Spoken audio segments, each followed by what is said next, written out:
एक बार भगवान के सेवक ने भगवान से कहा, आप सारा दिन मूर्ति बनकर खड़े रहते हैं, आज आपकी जगह मैं आपका रूप धारण कर लूंगा और आप आराम से घूम आओ।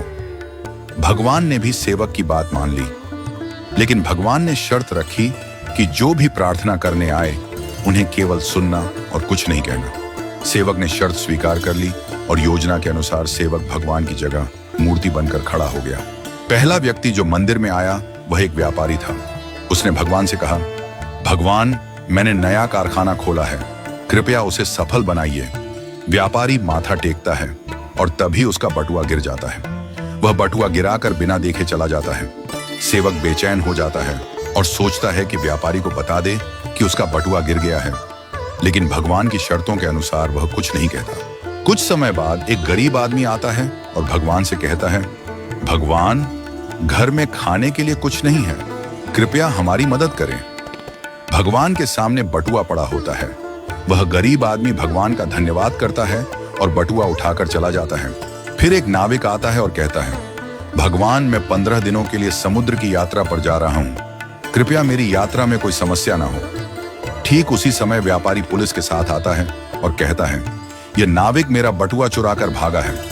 पुलिस नाविक को पकड़ कर ले जाती है। इस बीच सेवक बोल पड़ता है, बटुआ गरीब आदमी ने चुराया है। इसके बाद गरीब आदमी को पकड़कर जेल भेज दिया जाता है। रात को भगवान लौटते हैं और सेवक खुशी खुशी पूरा किस्सा सुनाता है। भगवान मुस्कुराते हुए कहते हैं, तुमने किसी का भला नहीं किया बल्कि सब कुछ बिगाड़ दिया। वे आगे कहते हैं, व्यापारी का बटुआ गिरना कोई बड़ा नुकसान नहीं था, वह गलत धंधा करता है, और अगर उसका बटुआ गरीब आदमी को मिल जाता तो उसके बच्चों को भोजन मिलता और उसकी परेशानियां दूर हो जाती। भगवान ने कहा, नाविक जिस यात्रा पर जा रहा था वहां एक तूफान आने वाला था। अगर वह जेल में होता तो उसकी जान बच जाती और उसकी पत्नी विधवा होने से बच जाती।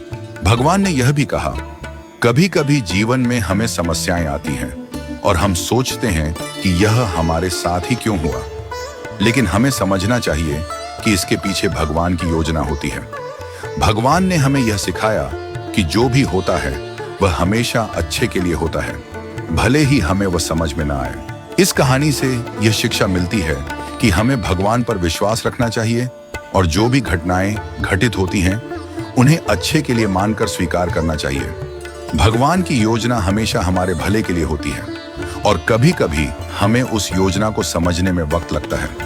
हमें हमेशा यह मानकर चलना चाहिए कि जो भी होता है वह हमारे भले के लिए ही होता है और हमें उसमें भगवान की मर्जी को स्वीकार करना चाहिए। हमें कभी भी किसी स्थिति में निराश या हताश नहीं होना चाहिए, क्योंकि हर घटना के पीछे कोई ना कोई गहरी योजना होती है जो हमारे जीवन को बेहतर बनाने के लिए होती है।